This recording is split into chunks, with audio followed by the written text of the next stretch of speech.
കഴിഞ്ഞ നിയമസഭാ തെരഞ്ഞെടുപ്പിൽ, അതായത് മഹാരാഷ്ട്ര നിയമസഭാ തെരഞ്ഞെടുപ്പിൽ അജിത് പവാർ ഒരു ഓൺലൈൻ ചാനലിന് അഭിമുഖം നൽകിയപ്പോൾ അദ്ദേഹം പറഞ്ഞു, ഞങ്ങൾ ഉദ്ധവ് ഠാക്കറെ സർക്കാരിനെ താഴെ ഇറക്കാൻ ശ്രമിച്ചപ്പോൾ അദാനിയുടെ ഡൽഹിയിലുള്ള വീട്ടിൽ വെച്ചായിരുന്നു ചർച്ച, അദാനിയുടെ സാന്നിധ്യത്തിലായിരുന്നു ചർച്ച എന്നാണ്.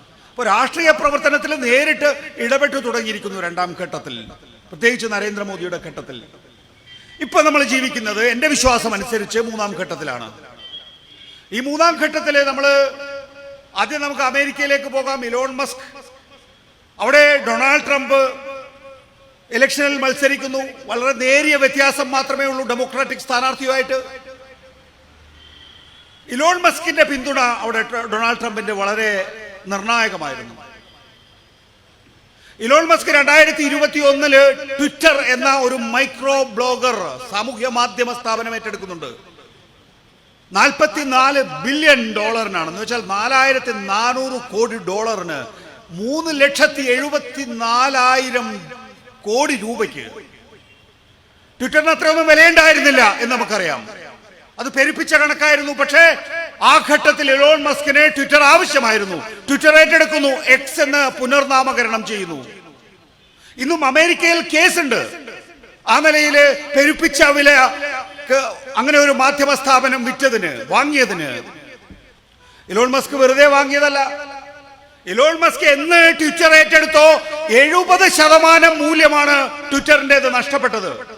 ആലോചിച്ച് നോക്കണം, ഒരു ലോകത്തിലെ ഏറ്റവും വലിയ മുതലാളി 3,74,000 കോടി രൂപയ്ക്ക് എടുക്കുന്നു.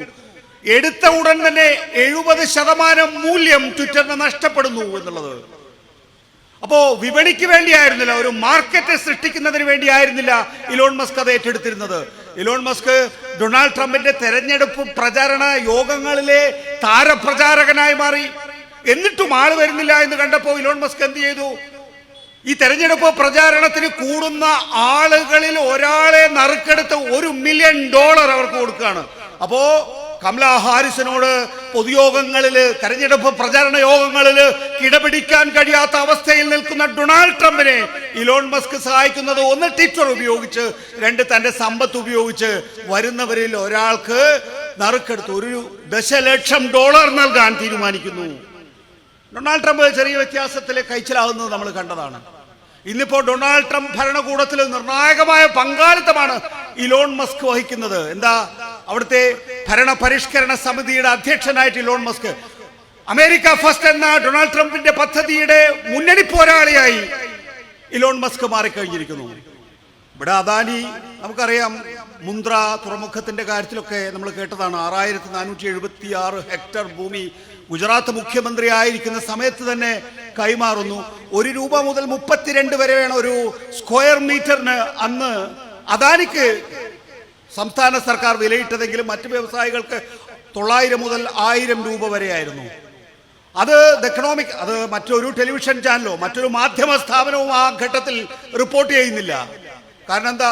അദാനിയോട് മത്സരിക്കുകയാണ് ഈ മോദി കൂറിൽ മറ്റ് മാധ്യമങ്ങൾ. അപ്പൊ പിന്നെ സ്വാഭാവികമായും മാധ്യമങ്ങളുടെ ക്യാമറ അവിടെ അടയും എന്ന് നമുക്കറിയാം. അന്ന് economic and political weekly Paranjoy ഗുഹ താക്കൂർത്ത അദ്ദേഹം അതിന്റെ editor. Economic and political weekly എന്ന് പറയുന്നത് നമ്മുടെ ഈ സിവിൽ സർവീസ് പഠിക്കാൻ പോകുന്ന വിദ്യാർത്ഥികൾ ഏറ്റവും കൂടുതൽ വായിക്കുന്ന ഒരു മാധ്യമ സ്ഥാപനമാണ്, മാധ്യമമാണ്. കാരണം അത് അത്രയും ക്രെഡിബിൾ ആണത്. ആ എക്കണോമിക് ആൻഡ് പൊളിറ്റിക്കൽ വീക്കിലേക്ക് പോലും പിടിച്ചു നിൽക്കാൻ കഴിഞ്ഞിട്ടില്ല നരേന്ദ്രമോദി സർക്കാരിന്റെ സമ്മർദ്ദത്തെ തുടർന്ന്. പരഞ്ജോയ് ഗുഹ താക്കൂർത്തയ്ക്ക് എഡിറ്റർ സ്ഥാനം നഷ്ടപ്പെടുന്നു. പിന്നീട് നിരവധി, ഇപ്പൊ നമുക്ക് നോക്കിയാൽ നമുക്ക് വളരെ വ്യക്തമായിട്ട് അറിയാം, ആകാശവും ഭൂമിയും അദാനിക്ക് പൂർണ്ണമായും തീരെഴുതി കൊടുത്തു കഴിഞ്ഞിരിക്കുന്നു. ഞാൻ ഒരു ഭംഗി വാക്ക് പോലെ പറയുന്നതല്ല. ആകാശത്തുള്ള സ്പെക്ട്രം, താഴെയുള്ള ഇരുമ്പയിര് 7564 കിലോമീറ്റർ നമ്മുടെ തീരദേശമുണ്ട്. അതിൽ ഓരോ 500 കിലോമീറ്ററിലും അദാനിയുടെ തുറമുഖങ്ങളാണ്. 7 വിമാനത്താവളങ്ങളുണ്ട്. മുൻകാലങ്ങളിലെ ഈ നഷ്ടത്തിലോടുന്ന പൊതുമേഖലാ സ്ഥാപനങ്ങളാണ് വിട്ടുകൊടുത്തിട്ടുള്ളതെങ്കിൽ ഇപ്പോ ആ കാലഘട്ടമൊക്കെ പോയി. നഷ്ടത്തിലോടുന്നത് നഷ്ടത്തിലല്ലാത്തതായി പിന്നീട് ഏതും സ്വകാര്യ കമ്പനികൾ നടത്തട്ടെ, ഗവൺമെന്റ് സർക്കാർ ഈ കച്ചവടത്തിൽ ബിസിനസ്സിൽ ഏർപ്പെടേണ്ടതില്ല എന്നുള്ള ഒരു വിലയിരുത്തലിലേക്ക് കാര്യങ്ങൾ എത്തുകയും ഇപ്പോൾ എല്ലാം പറിച്ചു വെക്കുകയും ചെയ്യുകയാണ്. അത് കിട്ടുന്നത് മുഴുവൻ ഇവർക്ക് എന്നറിയാം. എന്ന് വെച്ചാൽ ഇവരാണ് ഈ രാജ്യത്തെ പല കാര്യങ്ങളും നിയന്ത്രിക്കാൻ അവരെ ഏൽപ്പിച്ചിരിക്കുന്നത്. നമുക്കിപ്പോ ഏകാധിപതികൾക്കൊരു പ്രത്യേകതയുണ്ട്. ഏകാധിപതികളുടെ പ്രത്യേകത എന്താ പറയാമോ? അവർക്ക് മനസ്സിലാകുന്ന ഒരു ആവാസ വ്യവസ്ഥ അവരുണ്ടാക്കി വെക്കും. ആ ആവാസ വ്യവസ്ഥയിൽ മാത്രമേ അവർക്ക് ഭരിക്കാൻ കഴിയുള്ളൂ. അവർക്കൊരു സ്വതന്ത്രമായിട്ടുള്ള ജുഡീഷ്യറി സാധ്യമല്ല.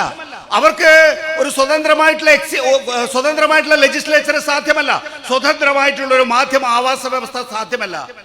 അപ്പൊ അതെല്ലാം നിയന്ത്രിക്കാൻ വേണ്ടി ഇവിടെ രാഹുൽ ഗാന്ധി, ഞാൻ ടെലിവിഷനിൽ ഇരിക്കുന്ന കാലഘട്ടത്തിലാണ്, രാഹുൽ ഗാന്ധിയെ ഗുജറാത്ത് ഹൈക്കോടതി ശിക്ഷിച്ചപ്പോ പിന്നെ മേൽക്കോടതിയായിട്ട് ഒരൊറ്റ കോടതിയേ ഉള്ളൂ, സുപ്രീം കോടതി. രാഹുൽ ഗാന്ധിയെ ഗുജറാത്ത് ഹൈക്കോടതി ശിക്ഷിച്ചപ്പോ AICC ജനറൽ സെക്രട്ടറി ആയിട്ടുള്ള KC വേണുഗോപാൽ മലയാളികളുടെ മൈക്കിന് മുമ്പിൽ വന്ന് പറയാണ്, ഓ അദാനി ഇത്ര വലിയ ആളാണ് എന്ന് ഞാൻ വിചാരിച്ചില്ല. എന്ന് വെച്ചാൽ എന്താണ്? അദാനിയാണ് ജുഡീഷ്യറിയെ സ്വാധീനിച്ചിട്ട് ഇങ്ങനെ ഒരു വിധിന്യായം പുറപ്പെടുവിക്കാൻ കാരണം എന്ന് AICCയുടെ നേതൃത്വം തന്നെ കരുതുകയാണ് എന്നുള്ളതാണ് അവസ്ഥ. ഇന്ന് നമുക്കറിയാം, ജുഡീഷ്യൽ സ്ഥാപനങ്ങളെ പൂർണ്ണമായും സ്വാധീനിച്ചുകൊണ്ടാണ് ഇന്ന് രാഷ്ട്രീയമായിട്ടുള്ള തീരുമാനങ്ങളിലേക്ക് പോലും എത്തുന്നത്. അതിലേക്ക് വരുന്നതിന് മുമ്പ്, ഇനി അദാനിയുടെ കാര്യം പറഞ്ഞ് പൂർത്തിയാക്കുന്നതിന് മുമ്പ്, യഥാർത്ഥത്തിൽ ഈ മുൻകാലങ്ങളിൽ നമ്മൾ കോളനി വാഴ്ച എന്ന് കേട്ടിട്ടുണ്ടല്ലോ. അത് ബ്രിട്ടീഷ് കോളനി വാഴ്ച കാലഘട്ടത്തിൽ എങ്ങനെയാണോ ഈസ്റ്റ് ഇന്ത്യ കമ്പനി രാജ്യം ഭരിച്ചത് സമാനമായ വിധത്തിലാണ്. ഈയിടെ അമേരിക്കൻ കോടതിയിൽ നിന്ന് അദാനിക്കൊരു വാറണ്ട് വന്നു. അദാനിക്കെതിരെ ഒരു കേസ് വരിക. ഞാൻ പാർലമെന്റ് ഒരു ഘട്ടത്തിൽ കവർ ചെയ്തിട്ടുള്ള ആളാണ്. സാധാരണഗതിയിൽ പാർലമെന്റിലൊക്കെ നടക്കുന്ന ചർച്ചകൾക്കൊരു ഗൗരവം ഉണ്ടായിരുന്നു. അമേരിക്കൻ കോടതിയിൽ നിന്ന് വാറണ്ട് വന്ന സമയത്ത് ഇന്ത്യൻ പാർലമെന്റ് സ്തംഭിപ്പിക്കുകയാണ് BJP. എന്താ പറയുന്നതെന്ന് അറിയാമോ? ഇന്ത്യൻ സമ്പദ് വ്യവസ്ഥയെ അട്ടിമറിക്കാൻ വേണ്ടി അമേരിക്കൻ ഡീപ് സ്റ്റേറ്റ് ജോർജ് സോറോസുമായി ചേർന്ന് പ്രവർത്തിക്കുന്നു എന്നാണ് പറയുന്നത്. അതായത് അദാനിക്കെതിരെ ഒരു കേസ് എടുക്കുമ്പോൾ ഇന്ത്യൻ സമ്പദ് വ്യവസ്ഥയെ അട്ടിമറിക്കുന്നതിന് വേണ്ടി അമേരിക്കൻ ഡീപ് സ്റ്റേറ്റ് ജോർജ് സോറോസുമായി ചേർന്ന് പ്രവർത്തിക്കുന്നു എന്ന് പറയാൻ ഇന്ത്യൻ പാർലമെന്റിൽ BJP കഴിഞ്ഞു. തുടർച്ചയായ ദിവസങ്ങൾ അവരെ പാർലമെന്റ് നടപടികൾ സ്തംഭിപ്പിക്കുകയാണ്. എന്ന് വെച്ചാൽ ഇന്ത്യൻ എക്കണോമി എന്ന് പറയുന്നത് അദാനി ആയിക്കഴിഞ്ഞിരിക്കുന്നു. ശരിയാണ്, അവർ പറയുന്ന കാര്യം ശരിയാണ്. കാരണം ഇന്ത്യൻ എക്കോണമി മുഴുവൻ ഇപ്പോ അദാനിയുടെ കയ്യിലാണുള്ളത്. അദാനി അട്ടിമറിച്ചാൽ ഇന്ത്യൻ സമ്പദ് വ്യവസ്ഥ അട്ടിമറിയുമെന്ന് BJP പറയാതെ പറയുകയാണ്. അത് പാർലമെന്റിൽ പറയുകയാണ്. അങ്ങനെ ഒരു നീക്കം അമേരിക്കക്കുണ്ട്, അമേരിക്കൻ ഡീപ് സ്റ്റേറ്റിനുണ്ട് എന്ന് പറയാണ്. രാഷ്ട്രീയം എങ്ങനെയാണ് നിശ്ചയിക്കപ്പെടുന്നത്? ഈ ലോക്സഭാ തെരഞ്ഞെടുപ്പ് നമുക്കറിയാം. 2014 ലോക്സഭാ തെരഞ്ഞെടുപ്പ് മേം ചായ് വാലാ ഹൂം എന്നായിരുന്നു BJPയുടെ മുദ്രാവാക്യം. അന്ന് കോൺഗ്രസിന്റെ മണിശങ്കർ അയ്യർ പറഞ്ഞു, ഈ ആദ്മിയെ ഇയാൾക്ക് എങ്ങനെയാണ് രാജ്യം ഭരിക്കാൻ സാധിക്കുക? അത് മണിശങ്കർ അയ്യർ സ്വമേധയാ പറഞ്ഞതാണോ അതോ BJP പറയിപ്പിച്ചതാണോ എന്ന് നമുക്കറിയില്ല. ഏതായാലും BJP അതിന്റെ ചുവട് പിടിച്ച് മേ ചായ് വാലാ ഹൂം എന്ന് പറയുന്ന ഒരു മുദ്രാവാക്യം ഉയർത്തുന്നു. സാധാരണക്കാരിൽ സാധാരണക്കാരനായ ആളിന് ഇന്ത്യൻ പ്രധാനമന്ത്രിയാകാൻ കഴിയും എന്നുള്ള പ്രചരണം വലിയ തോതിൽ വന്നു. കാരണം അതിനു മുമ്പ് 2009-2014 കാലഘട്ടത്തില് RSSന്റെ നേതൃത്വത്തില് വലിയ തോതിലുള്ള ഒരു പ്രചരണ കോലാഹലം തന്നെ രാജ്യമെങ്ങും ഉണ്ടായിരുന്നു. എന്താണ്? ഇന്ത്യ അഗെയിൻസ്റ്റ് കറപ്ഷൻ, അന്നാ ഹസാരയുടെ നിരാഹാര സമരം, രാജ്യമെങ്ങും അഴിമതിക്കെതിരായിട്ടുള്ള വലിയ കുരിശുദ്ധം തന്നെ നടക്കുന്നു. ആ ഘട്ടത്തിലാണ് നരേന്ദ്രമോദി അവതരിക്കുന്നത്. നരേന്ദ്രമോദി ഒരു പുതിയ മുഖത്തോടുകൂടി മേം ചായ് വാലാ ഹൂം എന്ന മുദ്രാവാക്യത്തിൽ വരുന്നു. രാജ്യം തരിച്ചു നിൽക്കുന്നു. രാജ്യം നരേന്ദ്രമോദിയെ പ്രധാനമന്ത്രിയാക്കുന്നു. 2019 ലോക്സഭാ തെരഞ്ഞെടുപ്പ് ആയപ്പോഴേക്കും പുൽവാമ ബാലക്കോട്ട് വരുന്നു. പുൽവാമയിലെ 40-ലധികം സൈനികര് അതിർത്തിയിൽ ബോംബ് സ്ഫോടനത്തിൽ മരിക്കുന്നു. തുടർന്ന് നമ്മൾ ബാലാക്കോട്ട് ആക്രമണം നടത്തിയെന്നാണ് കേന്ദ്ര സർക്കാർ അവകാശവാദം ഉന്നയിച്ചു. 100 തീവ്രവാദികളെ കൊന്നൊടുക്കി എന്നും പറയുന്നു. പക്ഷെ നമുക്ക് തെളിവുകളൊന്നും ഉണ്ടായിരുന്നില്ല. പക്ഷേ രാജ്യം, എന്റെ രാജ്യമാണല്ലോ, രാജ്യം പറയുന്നത് നമുക്ക് കേൾക്കാം. 303 പോയി, 288 നിന്ന് 303 പോയി. ഈ ലോക്സഭാ തെരഞ്ഞെടുപ്പില്, അതായത് 2024 ലോക്സഭാ തെരഞ്ഞെടുപ്പില് പ്രാണപ്രതിഷ്ഠ അയോധ്യയിലെ രാമക്ഷേത്രമാണല്ലോ 1990-കൾ മുതൽ ഇങ്ങോട്ട് BJP ഉയർത്തിപ്പിടിച്ചിട്ടുള്ള വിഷയം. എങ്ങനെയാണ് BJPക്ക് ആ വിഷയം കിട്ടിയത് എന്ന് നമുക്കറിയാം. 1984 കോൺഗ്രസ് ആണ് അവിടെ നിന്ന് പ്രചാരണം തുടങ്ങുന്നത്. ശിലാന്യാസം അനുവദിച്ചതും കോൺഗ്രസ് ആണ് എന്ന് നമുക്കറിയാം. 2024 ആകുമ്പോഴേക്കും രാമക്ഷേത്രത്തിന്റെ പൂർത്തീകരണമാകുന്നു. സാധാരണഗതിയിലെ ഏത് ക്ഷേത്രമായിക്കൊള്ളട്ടെ, പുരോഹിതന്മാരാണത് പ്രാണപ്രതിഷ്ഠ അല്ലെങ്കിൽ പ്രതിഷ്ഠാകർമ്മമൊക്കെ നിർവഹിക്കുക എങ്കിൽ ഇത്തവണ മോഹൻ ഭാഗവതും യോഗി ആദിത്യനാഥും നരേന്ദ്രമോദിയും ചേർന്നാണ്. നോക്കൂ, വളരെ നേരത്തെ പ്ലാൻ ചെയ്തായിരുന്നു. നമുക്കറിയാം 2014 മെയിൻ ചായ്വാലാഹു ആണെങ്കിൽ, 2019 പുൽവാമ ബാലക്കോട്ട് ആണെങ്കിൽ, 2024 കാര്യങ്ങൾ തീരുമാനിച്ചിരുന്നു. അത് പ്രാണപ്രതിഷ്ഠയായിരിക്കും. കാരണം എന്താ, രാമക്ഷേത്രത്തിന്റെ പ്രാണപ്രതിഷ്ഠ നരേന്ദ്രമോദി നിർവഹിക്കുന്നു. അത് ലോകമെങ്ങുമുള്ള ടെലിവിഷൻ ചാനലുകളിൽ കാണുന്നു. അങ്ങനെ ഹിന്ദു രാഷ്ട്രത്തിന്റെ പൂർത്തീകരണമായി കഴിഞ്ഞിരിക്കുന്നു എന്ന പ്രചരണം 2025 നമുക്ക് നടന്നു നീങ്ങാം ഹിന്ദു രാഷ്ട്രത്തിന് വേണ്ടി. ഇതായിരുന്നു പ്രചരണം. ഒരു സംശയം ഉണ്ടായിരുന്നില്ല BJPയെ സംബന്ധിച്ചിടത്തോളം. പക്ഷെ ചില താളപ്പിഴകൾ വന്നു. അത് അഹങ്കാരത്തിൽ നിന്നുള്ള താഴപ്പിഴകളായിരുന്നു. അഹങ്കാരത്തിൽ നിന്നുള്ള താഴപ്പിഴ അന്നത്തെ പാർലമെന്റ് കണ്ടവർക്കറിയാം. ഞങ്ങൾ 400-ലധികം സീറ്റ് നേടാൻ പോകുന്നു. കാരണം എന്താ, പ്രാണപ്രതിഷ്ഠയിലൂടെ ഒരു ഹിന്ദു വികാരം ആഞ്ഞടിക്കുന്നു. മോദി തരംഗം ഉണ്ടാകുന്നു. ആ തരംഗത്തിലൂടെ ഇന്ത്യയിലെ 400-ലധികം സീറ്റുകൾ, മൂന്നിൽ 2 സീറ്റുകൾ നേടി BJP അധികാരത്തിൽ വരുന്നു. പക്ഷേ ഇന്ത്യയിലെ നിരക്ഷരകക്ഷികളായിട്ടുള്ള, മുന്നോട്ട് പോകാൻ വഴിയില്ലാത്ത ആളുകളാണല്ലോ ഈ രാജ്യത്തെ ഭൂരിഭാഗം പേരും. അവർ നോക്കിയപ്പോ 272 മതി അധികാരത്തിലെത്താൻ. പിന്നെ എന്തിനാണ് നരേന്ദ്രമോദി 400-ലധികം സീറ്റുകൾ ചോദിക്കുന്നത്? അവര് കണ്ടു ഈ ഭരണഘടന മാറ്റുന്നതിന് വേണ്ടിയിട്ടാണ്, ഈ രാജ്യത്തെ സംവരണം എടുത്തു കളയുന്നതിന് വേണ്ടിയിട്ടാണ്. അങ്ങനെയാണ് 303-ൽ നിന്ന് 240-ലേക്ക് പോയത്.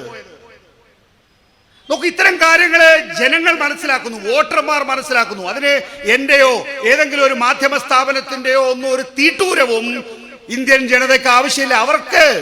അവർ കടയിൽ പോയി സാധനങ്ങളുടെ വില ചോദിക്കുമ്പോ, മണ്ണെണ്ണയുടെ വില ചോദിക്കുമ്പോ, ഗോതമ്പിന്റെ വില ചോദിക്കുമ്പോ അവൻ ഒരു കമ്മ്യൂണിക്കേഷന് അവൻ ലഭിക്കുന്നുണ്ട്. ആ കമ്മ്യൂണിക്കേഷനിലൂടെയാണ് അവന്റെ വിളവിൽക്കുമ്പോ, അവന്റെ കൃഷിയിടങ്ങൾ സംരക്ഷിക്കാൻ നോക്കുമ്പോ അവനൊരു സന്ദേശം ലഭിക്കുന്നുണ്ട്. ആ സന്ദേശത്തിലൂടെയാണ് അവൻ 2024 ലോക്സഭാ തെരഞ്ഞെടുപ്പിൽ വോട്ട് ചെയ്തിട്ടുള്ളത്. ഇതാരാ പറഞ്ഞു തരേണ്ടത്? ഇത് മാധ്യമങ്ങളാണ് പറഞ്ഞു തരേണ്ടത്.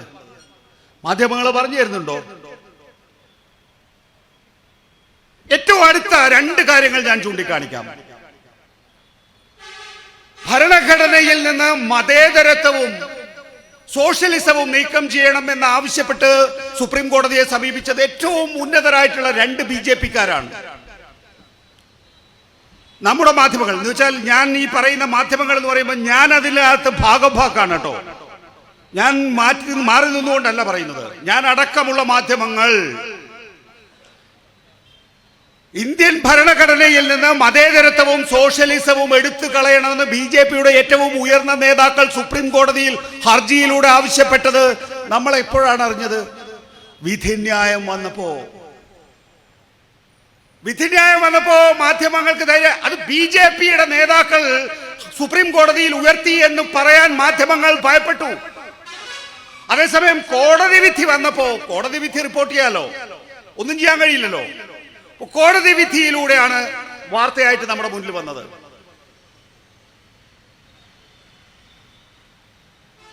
ശേഖർ കുമാർ യാദവ് അലഹബാദ് ഹൈക്കോടതി ജഡ്ജിയാണ്. ഈ അലഹബാദ് ഹൈക്കോടതി മുൻകാലങ്ങളിൽ ഒരിക്കൽ പറഞ്ഞിട്ടുണ്ട്, പശു ഓക്സിജൻ ശ്വസിക്കുകയും ഓക്സിജൻ പുറത്തേക്ക് വിടുകയും ചെയ്യുന്ന ഏക ജീവിയാണ് എന്ന്. അന്ന് പലരും അയാളെ കളിയാക്കുകയോ അല്ലെങ്കിൽ അയാൾ ഒരു വിഡ്ഢിയാണ് എന്ന് പറയുകയോ ഒക്കെ ചെയ്തു. പക്ഷെ അയാൾ ഇപ്പൊ വീണ്ടും രംഗപ്രവേശം ചെയ്തിരിക്കുന്നു. ഭൂരിപക്ഷ തീരുമാന പ്രകാരമാണ് രാജ്യം മുന്നോട്ട് പോകേണ്ടത് എന്ന്.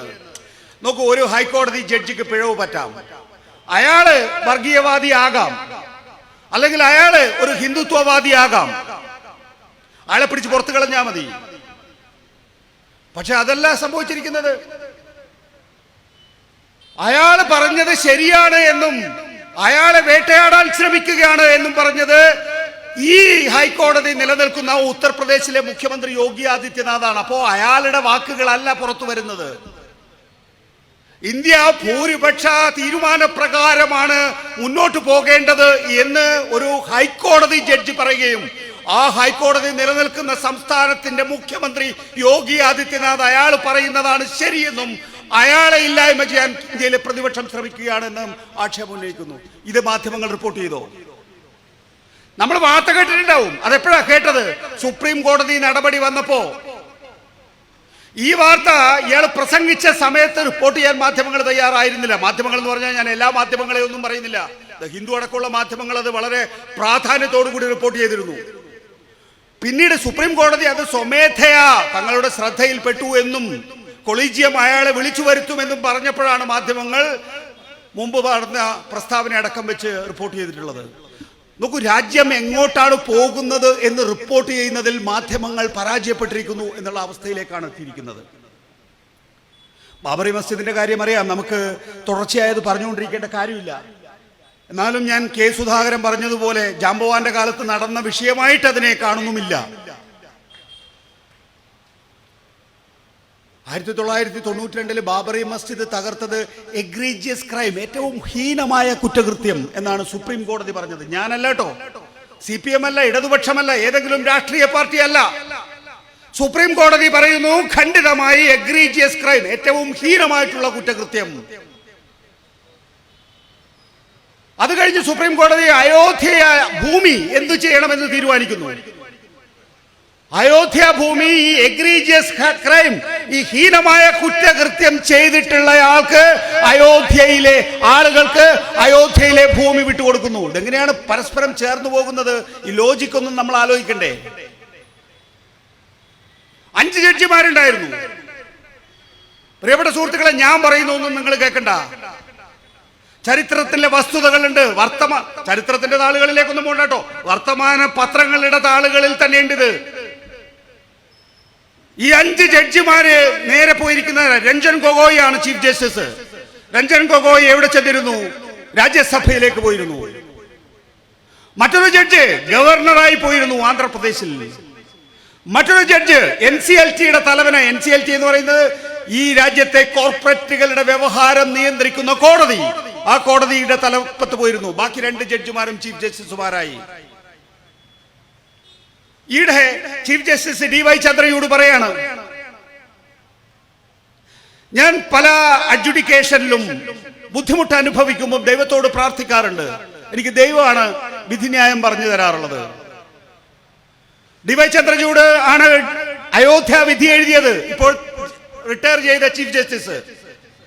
അദ്ദേഹം അയോധ്യ കേസ് എടുത്ത് പറയാണ്. അദ്ദേഹം പറയാണ്, അയോധ്യ കേസിൽ ഞാൻ ദൈവത്തോട് പ്രാർത്ഥിച്ചു, ദൈവം എനിക്ക് വഴി കണ്ടെത്തി തന്നു. സാധാരണഗതിയിൽ എങ്ങനെയാണ് ജഡ്ജിമാര് ഒരു വിധിന്യായം പുറപ്പെടുവിക്കുക എന്ന് വിധിന്യായം വായിച്ച നിങ്ങൾക്ക് എല്ലാവർക്കും അറിയാം. ആദ്യം എങ്ങനെ ഒരു വിധിന്യായത്തിലേക്ക് എത്തണം എന്നത് സംബന്ധിച്ച ഒരു നിഗമനത്തിലാണ് എത്തുക, വിവിധ വിഷയങ്ങൾ പരിശോധിച്ചുകൊണ്ട്.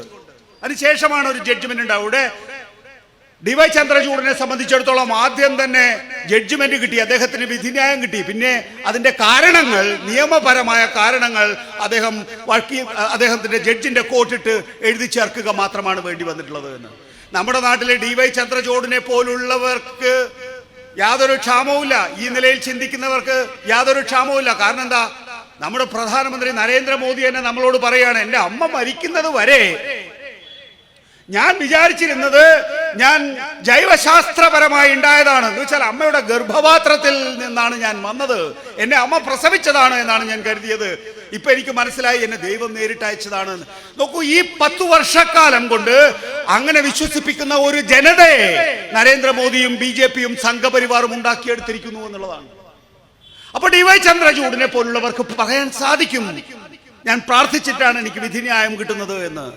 നമ്മുടെ സുരേഷ് ഗോപിയെ പോലുള്ളവർക്ക് പറയാൻ കഴിയും, ഇത് മായക്കാഴ്ചയായിരുന്നു എന്ന്. നമ്മൾ ടെലിവിഷനിൽ കണ്ട കാര്യങ്ങൾ, സ്വന്തം പാർട്ടി അധ്യക്ഷൻ തൊട്ടു മുമ്പത്തെ പ്രസംഗത്തിൽ ചൂണ്ടിക്കാണിച്ച കാര്യം പോലും മായക്കാഴ്ചയാണ് എന്ന് സുരേഷ് ഗോപിയെ പോലുള്ളവർക്ക് പറയാൻ കഴിയും. ഈ രാജ്യത്ത് അയോധ്യയോടുകൂടി അവസാനിക്കട്ടെ, പലരും കരുതിയിട്ടുണ്ടാകും.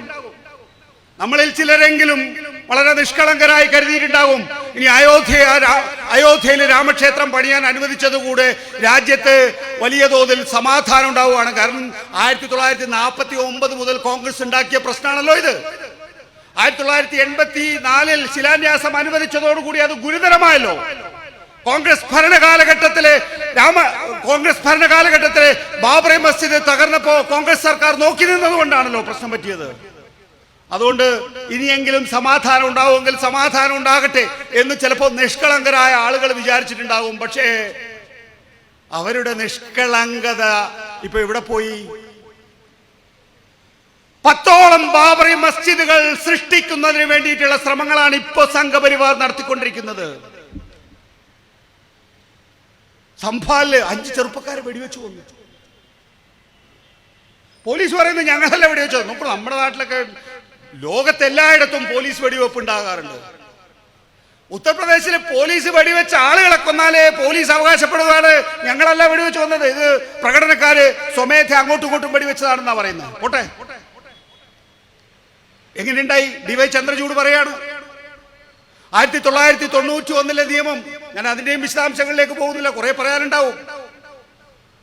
1991 പ്ലേസ് ഓഫ് വർഷിപ്പ് ആക്ട് അത് നിലവിലുള്ള ക്ഷേത്രങ്ങൾക്ക്, നിലവിലുള്ള ദേവാലയങ്ങൾക്ക് ബാധകമാകില്ല എന്ന്. അതിന്റെ അടിസ്ഥാനത്തിലാണ് 10ഓളം പള്ളികൾക്ക് അടിയിലേക്ക് ക്യാമറ പോകുന്ന അവസ്ഥ ഇപ്പോൾ വന്നിരിക്കുന്നത്. ഈ ക്യാമറ പോയിട്ടൊന്നും ഒരു കാര്യമില്ല കേട്ടോ. കാരണം ബാബറി മസ്ജിദിന്റെ അടിയിലും ഇതേ ആർക്കിയോളജിക്കൽ സർവേ ഓഫ് ഇന്ത്യയുടെ ക്യാമറ പോയതാണ്. ആർക്കിയോളജിക്കൽ സർവേ ഖണ്ഡിതമായി കണ്ടിട്ടില്ല. ബാബറി മസ്ജിദിന്റെ താഴെ ഒരു ഹിന്ദു ക്ഷേത്രം ഉണ്ടായിരുന്നു എന്ന്. ബാബറി മസ്ജിദിന്റെ താഴെ ഉണ്ടായിട്ടുള്ള സ്ട്രക്ചർ ജൈനമതത്തിൻ്റെതാകാം, ബുദ്ധമതത്തിൻ്റെതാകാം, അല്ലെങ്കിൽ വേറെ ഏതെങ്കിലും കെട്ടിടത്തിൻ്റെതാകാം, അല്ലെങ്കിൽ ബാബറി മസ്ജിദ് എന്ന ആ പള്ളിയുടെ തന്നെ ഭാഗമാകാം. സുപ്രീം കോടതി കണ്ണടച്ചു അവിടെ. എനിക്ക് വിമർശിക്കാം സുപ്രീം കോടതിയെ. ഈ രാജ്യത്തിന്റെ നീതിന്യായ വ്യവസ്ഥയ്ക്ക് പിഴവ് പറ്റിയാൽ അത് തെറ്റാണ് എന്ന് പറയാൻ നമ്മൾ തയ്യാറാകണം പൗരന്മാർ. അപ്പോ ക്യാമറ ഇനിയിപ്പോ ബാബറി മസ്ജിദിന്റെ അടുത്തേക്ക് പോയി ബാബറി മസ്ജിദിന്റെ അടിയിൽ കണ്ടിട്ടുള്ള സ്ട്രക്ചർ ഹിന്ദു ക്ഷേത്രമാണെന്ന് അനുമാനിക്കാൻ സുപ്രീം കോടതിക്ക് കഴിഞ്ഞുവെങ്കിൽ, ശാസ്ത്ര നിരീക്ഷണങ്ങളെ മറികടന്നുകൊണ്ട് ഹിന്ദു ക്ഷേത്രമാണ് എന്ന് അനുമാനിക്കാൻ സുപ്രീം കോടതിക്ക് കഴിഞ്ഞുവെങ്കിൽ 10ഓളം പള്ളികളിലും സമാനമായ വിധത്തിൽ സാധിക്കുമെങ്കിൽ ഈ രാജ്യത്തെ വികേന്ദ്രീകൃതമായിട്ടുള്ള കലാപങ്ങൾ അഴിച്ചുവിടാനാണ് സംഘപരിവാർ ശ്രമിച്ചുകൊണ്ടിരിക്കുന്നത്. രാമക്ഷേത്രം കൊണ്ടൊന്നും ആകുന്നില്ല എന്ന് 2024 കണ്ടതല്ലേ. 2029 തെരഞ്ഞെടുപ്പ് നടത്താൻ BJPക്ക് എന്തായാലും വേണ്ടി വരും. കാരണം കേവല ഭൂരിപക്ഷം ഇല്ല. കേവല ഭൂരിപക്ഷവും 2/3 ഭൂരിപക്ഷം ഉണ്ടായിരുന്നെങ്കിൽ ചിലപ്പോൾ 2029 തെരഞ്ഞെടുപ്പ് നടത്താതെ കഴിച്ചിലാകാമായിരുന്നു. പക്ഷെ തെരഞ്ഞെടുപ്പ് വേണ്ടി വരുമെന്ന് 240 ബോധ്യമായി കഴിഞ്ഞിരിക്കുന്നു. നോക്കൂ, ഞാൻ അതാ നേരത്തെ പറഞ്ഞത്, ഈ കാര്യങ്ങൾ നമ്മുടെ മുന്നിലേക്ക് എത്തുക സാധാരണഗതിയിൽ സാമ്പ്രദായിക മാധ്യമങ്ങളിലൂടെയാണ്. പക്ഷേ ഭരണഘടനയിലെ മതേതരത്വത്തെക്കുറിച്ച്, ഭരണഘടനയിലെ സോഷ്യലിസത്തെ കുറിച്ചുള്ള തിരുത്തലുകൾ വേണമെന്ന് ആവശ്യപ്പെട്ട് സുപ്രീം കോടതിയിലെ BJPയുടെ ഏറ്റവും ഉന്നതരായ നേതാക്കൾ പോയപ്പോ അത് റിപ്പോർട്ട് ചെയ്യാൻ ഭയപ്പെട്ട മാധ്യമങ്ങൾ പിന്നീട് കോടതി വാർത്തയായി മാറിയപ്പോഴാണ് അത് റിപ്പോർട്ട് ചെയ്യുന്നത്. ശേഖർ കുമാർ യാദവ് ഭൂരിപക്ഷ തീരുമാനപ്രകാരമാണ് രാജ്യം ഭരിക്കപ്പെടേണ്ടത് എന്ന് പറഞ്ഞപ്പോ ആ കോടതിയിൽ നിലനിൽക്കുന്ന സംസ്ഥാനത്തെ മുഖ്യമന്ത്രി യോഗി ആദിത്യനാഥ് ശരിയാണെന്ന് പറഞ്ഞപ്പോ മാധ്യമങ്ങൾ ഭയപ്പെട്ടു. പിന്നീട് സുപ്രീം കോടതി നടപടിയെടുത്തപ്പോ മാധ്യമങ്ങൾ അത് നടപടി വാർത്തയാക്കി റിപ്പോർട്ട് ചെയ്തു. നോക്കൂ, ഇത് വളരെ ലളിതമായിട്ടാണ് കാര്യങ്ങൾ. ഞാൻ എപ്പോഴും പറയുന്ന ഒരു കാര്യമുണ്ട്, കുടത്തിലെ തവള. ഒരു കുടത്തിൽ തവളയെ പിടിച്ചിട്ട് നമ്മൾ ആ കുടം ചൂടാക്കിക്കൊണ്ടിരുന്നു കഴിഞ്ഞാൽ പതുക്കെ പതുക്കെ ആ കുടം ചൂടായിക്കൊണ്ടിരിക്കും. തവള അറിയില്ല ഞാൻ വെന്ത് ചാവാൻ പോവുകയാണ് എന്ന്. പക്ഷെ ഒരു തിളച്ച വെള്ളത്തിലേക്ക് തവളയെ ഇട്ടാലുണ്ടല്ലോ, ആ തവള പുറത്തേക്ക് ചാടാൻ ശ്രമിക്കും, അല്ലെങ്കിൽ ചാടും. നമ്മളെ ഇപ്പോ പതുക്കെ പതുക്കെ നമ്മളെ വേവിച്ചുകൊണ്ടിരിക്കുകയാണ്. നമ്മൾ അറിയുന്നില്ല പല കാര്യങ്ങളും. 2002 ഗുജറാത്ത് കലാപം നേരിട്ട് റിപ്പോർട്ട് ചെയ്യാൻ പോയിട്ടുള്ള ഒരാളാണ് ഞാൻ. ആ സംസ്ഥാനം 2ആയി വിഭജിക്കപ്പെടുന്നത്. ഇപ്പോ ഒരു വ്യക്തത കുറവ് നമുക്ക് വേണ്ട. മണിപ്പൂരിൽ എന്താണോ ഇന്ന് സംഭവിക്കുന്നത് അത് തന്നെയായിരുന്നു 2002 ഗുജറാത്ത് കലാപ കാലഘട്ടത്തിൽ സംഭവിച്ചിട്ടുള്ളത്. 1998 BJPയുടെ സംഘടനാ ജനറൽ സെക്രട്ടറി ആയിട്ട് ആരെത്തുന്നു? നരേന്ദ്രമോദി എത്തുന്നു. നരേന്ദ്രമോദിയെ സംബന്ധിച്ചിടത്തോളം നമ്മളൊക്കെ BJP ആഫീസിൽ BJP ബീറ്റ് ചെയ്യാൻ പോകുന്ന സമയത്ത് എല്ലാ ദിവസവും കാണുന്ന ആളാണ് നരേന്ദ്രമോദി. കാരണം വാർത്താ സമ്മേളനങ്ങൾ സംഘടിപ്പിക്കുന്നത്, ഡെയിലി ബ്രീഫിംഗ് ഉണ്ടല്ലോ, നിത്യേനയുള്ള വാർത്താ സമ്മേളനങ്ങൾ ഉണ്ടല്ലോ, ആ നിത്യേനയുള്ള വാർത്താ സമ്മേളനങ്ങൾ സംഘടിപ്പിക്കേണ്ട ആളാണ്. അതുകൊണ്ട് നമുക്ക് എല്ലാ ദിവസവും കാണുകയും വർത്തമാനം പറയാൻ കഴിയുന്ന ആളാണ് നരേന്ദ്രമോദി എന്ന് പറയുന്നത്. നമ്മൾ BJP ആഫീസിലേക്ക് പോകുമ്പോൾ നരേന്ദ്രമോദിയെ ലാളിച്ചുകൊണ്ടാണ് അകത്തേക്ക് പോവുക. ഒരു ഘട്ടത്തില് ഗുജറാത്തിലെ കച്ച് ഭൂകമ്പം ഉണ്ടാകുന്നു, ഗുജറാത്ത് തകരുന്നു. ഗുജറാത്തിലെ കച്ച് ഭൂകമ്പത്തെ തുടർന്ന് രക്ഷാപ്രവർത്തനം നടത്താൻ കഴിയുന്നില്ല, ദുരിതാശ്വാസ പ്രവർത്തനം നടത്താൻ കഴിയുന്നില്ല, പുനരധിവാസ പ്രവർത്തനം നടത്താൻ കഴിയുന്നില്ല. ആ കാലഘട്ടത്തിൽ രാജ്യത്ത് ആകെ കുറച്ച് BJP സർക്കാരുകളെ ഉണ്ടായിരുന്നുള്ളൂ. അതിൽ പ്രധാനപ്പെട്ട ഒന്നായിരുന്നു ഗുജറാത്ത്. അന്ന് BJPയുടെ തലപ്പത്തുണ്ടായിരുന്ന LK അദ്വാനിയെ സംബന്ധിച്ചിടത്തോളം BJPക്ക് ഗുജറാത്തും നഷ്ടപ്പെടുന്ന സ്ഥിതി ഉണ്ടായി. ആ സമയത്ത് കേശുഭായ് പട്ടേലിനെ LK അദ്വാനി വലിച്ചു താഴെ ഇറക്കുന്നു. എന്നിട്ട് ഗുജറാത്തുകാരനായിട്ടുള്ള നരേന്ദ്രമോദിയോട് പ്രത്യേക വിമാനത്തിൽ അങ്ങോട്ടേക്ക് അയച്ച് മുഖ്യമന്ത്രി സ്ഥാനം ഏറ്റെടുക്കാൻ പറയുന്നു. ഒരു വർഷം നരേന്ദ്രമോദി ഭരിക്കുന്നു. കേശുഭായ് പട്ടേലിന് ചെയ്യാൻ കഴിയുന്നതിലപ്പുറത്തേക്കൊന്നും തനിക്ക് ചെയ്യാൻ കഴിയില്ല എന്ന് നരേന്ദ്രമോദി മനസ്സിലാക്കുന്നു. അതേ തുടർന്ന് ഗോധ്ര ഉണ്ടാകുന്നു, ഗുജറാത്ത് കലാപം ഉണ്ടാകുന്നു. ഗുജറാത്ത് കലാപത്തെ കുറിച്ചുള്ള നരേന്ദ്രമോദിക്കെതിരെ, അമിത്ഷായ്ക്കെതിരെയുള്ള ഏറ്റവും പ്രധാനപ്പെട്ട ആക്ഷേപം എന്താണ്? അവർ കലാപം നടക്കുമ്പോൾ നോക്കി നിന്നു, ഒരു വിഭാഗത്തെ പൂർണ്ണമായും ഉന്മൂലനം ചെയ്യുന്നത് കണ്ടുകൊണ്ടിരുന്നു. അത് ആ കാലഘട്ടത്തിൽ ആക്ഷേപമായിരുന്നു, വെറും കേസുകളായിരുന്നുവെങ്കിൽ ഇപ്പോ അമിത്ഷാ തന്നെ വ്യക്തമാക്കുന്നു. കണ്ടില്ലേ ഗുജറാത്തില് ഈയിടെ BJPയിൽ നിന്ന് കോൺഗ്രസിലേക്ക് പോയിട്ടുള്ള സന്ദീപ് വാര്യർ പ്രസംഗിച്ചു. കശ്മീരിലെ 14,000 എണ്ണത്തിന് ടയർ കഴുത്തിലിട്ടിട്ട് വേവിച്ചു കൊന്നാൽ ഫലമുണ്ടാകും, അതിനുള്ള ഉദാഹരണങ്ങളുണ്ട്, മുൻ അനുഭവങ്ങളുണ്ട് എന്ന്. അത് ഗുജറാത്താണ് ആ മുൻ അനുഭവം. 14,000 എണ്ണത്തിന് ടയറിട്ട് കത്തിക്കുക പോലും, എന്നിട്ട് ടയറിട്ട് കത്തിച്ചു കഴിഞ്ഞാൽ ബാക്കിയുള്ളവർ പഠിച്ചോളുമെന്നാണ്. ഇത് ഈ കേരളത്തിലുള്ള സന്ദീപ് വാര്യരുടെ വായിൽ നിന്നും മാത്രം വന്ന കാര്യമല്ല. ഇത് നേരത്തെ അമിത്ഷായും പറഞ്ഞിട്ടുണ്ട്, ഞങ്ങൾക്ക് അനുഭവമുണ്ട് എങ്ങനെ ആളുകളെ അടിച്ചു നിർത്തണം, നിലക്ക് നിർത്തണം എന്ന്. ഇന്നിപ്പോ മണിപ്പൂരിൽ കലാപം നടക്കുകയാണ്. രണ്ട് രാജ്യങ്ങൾ തമ്മിൽ ഏറ്റുമുട്ടുന്നത് പോലെ അതിശക്തമായിട്ടുള്ള പോരാട്ടം, മിസൈലുകളാണ് അങ്ങോട്ടും ഇങ്ങോട്ടും. സാധാരണഗതിയിൽ നമ്മുടെ നാട്ടില് സാമുദായിക അസ്വാസ്ഥ്യം ഉണ്ടാകാറുണ്ടല്ലേ, കലാപം ഉണ്ടാകാറുണ്ടല്ലേ. ആ കലാപം ഉണ്ടാകുമ്പോ എന്താ പറയുക, പരമാവധി നമ്മൾ കത്തിയെടുക്കും, അല്ലെങ്കിൽ നാടൻ ബോംബെറിയും. ഇവിടെ അതല്ല, മിസൈലുകളാണ്. കുക്കി ഭാഗത്ത് നിന്ന് മിസൈലുകള്, മെയ്തൈ ഭാഗത്ത് നിന്ന് മിസൈലുകള്. നോക്കൂ, 1.5 വർഷക്കാലമായി അവിടെ കലാപം നടന്നുകൊണ്ടിരിക്കുകയാണ്. ആ ഭരണകൂടം ഈ ബീരേൻ സിംഗ് എന്ന് പറയുന്ന തെമ്മാടി ആ സംസ്ഥാനത്ത് ഇടപെടുന്നില്ല. കാരണം അയാളുടെ വംശത്തിന് വേണ്ടി മാത്രം നിൽക്കുകയാണ്. അയാളെ മാറ്റണം എന്ന് ആ സംസ്ഥാനം മുഴുവൻ, രാജ്യം മുഴുവൻ, ലോകം മുഴുവൻ ആവശ്യപ്പെടുന്നു. മാറ്റില്ല. കാരണം എന്താ, ഒരു വംശത്തിന് മേൽ മറ്റൊരു വംശത്തിന്റെ ആധിപത്യമാണ്. ഇപ്പോ അവിടുത്തെ ചീഫ് ജസ്റ്റിസ് ആയിരുന്ന ആള് പുറത്തേക്ക് ഇറങ്ങിയിട്ട് വിരമിച്ചതിന് ശേഷം പറയുന്നു, ഇത് വടക്ക് കിഴക്കൻ സംസ്ഥാനങ്ങളുടെ സംസ്കാരത്തെ തന്നെ ഇല്ലായ്മ ചെയ്യാനുള്ള ഒരു ഗ്രാൻഡ് ഡിസൈൻ ആണോ എന്ന് സംശയമുണ്ട്. ഇതൊന്നും ഞാൻ പറയുന്നില്ല കേട്ടോ. അവിടുത്തെ ചീഫ് ജസ്റ്റിസ്, ആ സംസ്ഥാനത്തെ ചീഫ് ജസ്റ്റിസ് പറയാണ്, വടക്ക് കിഴക്കൻ സംസ്ഥാനങ്ങളിലെ സംസ്കാരത്തെ തന്നെ ഇല്ലായ്മ ചെയ്യാനുള്ള ഗ്രാൻഡ് ഡിസൈൻ ആണോ എന്ന് സംശയമുണ്ടെന്ന്. ഭരണകൂടം ഇടപെടുന്നില്ല, കേന്ദ്ര സർക്കാർ ഇടപെടുന്നില്ല, സംസ്ഥാന സർക്കാർ ഇടപെടുന്നില്ല. സുപ്രീം കോടതി ഇടപെട്ടു. സുപ്രീം കോടതി സ്പെഷ്യൽ ഇൻവെസ്റ്റിഗേഷൻ ടീമിനെ നിയോഗിച്ചു. ഓരോ കേസിലും സ്പെഷ്യൽ ഇൻവെസ്റ്റിഗേഷൻ ടീം സുപ്രീം കോടതിയുടെ ഉത്തരവാദിത്തമാണോ? ഭരണകൂടമല്ലേ അത് ചെയ്യേണ്ടത്. സുപ്രീം കോടതി ജുഡീഷ്യൽ മോണിറ്ററിംഗിന് വേണ്ടി ഗീതാ മിത്തൽ കമ്മീഷൻ ഉണ്ടാക്കി. അത് സാധാരണഗതിയിൽ സാധ്യത. പക്ഷെ ജനങ്ങളെ വിശ്വാസത്തിൽ, ജനങ്ങൾക്ക് നീതിന്യായ വ്യവസ്ഥയിൽ വിശ്വാസത്തിലെടുക്കുന്നതിന് വേണ്ടി, ജനങ്ങൾക്ക് നീതിന്യായ വ്യവസ്ഥയിൽ വിശ്വാസം ഉണ്ടാകുന്നതിന് വേണ്ടിയിട്ട് സുപ്രീം കോടതി ചെയ്ത കാര്യങ്ങൾ, ഇതൊക്കെ ഭരണകൂടങ്ങൾ ചെയ്യേണ്ട കാര്യങ്ങൾ ചെയ്യാണ്. എന്നിട്ടോ നമ്മൾ കേട്ടാ വിശ്വസിക്കില്ല. ഞാൻ നേരത്തെ പറഞ്ഞല്ലോ തവളയുടെ കാര്യം, ഞാനും നിങ്ങളും തവളയാണ് എന്ന് പറഞ്ഞല്ലോ. നോക്കൂ, ഈ കഴിഞ്ഞ 1.5 വർഷക്കാലം മണിപ്പൂര് കത്തി എരിഞ്ഞിട്ട് എന്റെയോ നിന്റെയോ പ്രധാനമന്ത്രി ആ സംസ്ഥാനത്ത് പോയിട്ട് നിങ്ങൾക്ക് എന്താ പറ്റിയത്? നിങ്ങൾ എന്തിനാണ് പരസ്പരം ഏറ്റുമുട്ടുന്നത്? നിങ്ങളെ ആയുധം താഴെ വെക്കൂ, നിങ്ങൾ സമാധാനം കാക്ഷിക്കൂ, നിങ്ങൾ സമാധാനപരമായി ബാക്കി എല്ലാ പ്രശ്നങ്ങളും നമുക്ക് പരിഹരിക്കാം എന്ന് പറയാൻ എൻ്റെ പ്രധാനമന്ത്രി മണിപ്പൂരിൽ കഴിഞ്ഞ 1.5 വർഷക്കാലമായി പോയിട്ടില്ല. 250-ലധികം പേര് സർക്കാർ കണക്കനുസരിച്ച് മാത്രം മരിച്ചു. 60,000 പേർക്ക് നഷ്ടപ്പെട്ടു വീട്. നിരവധി ആളുകൾ പലായനം ചെയ്തു.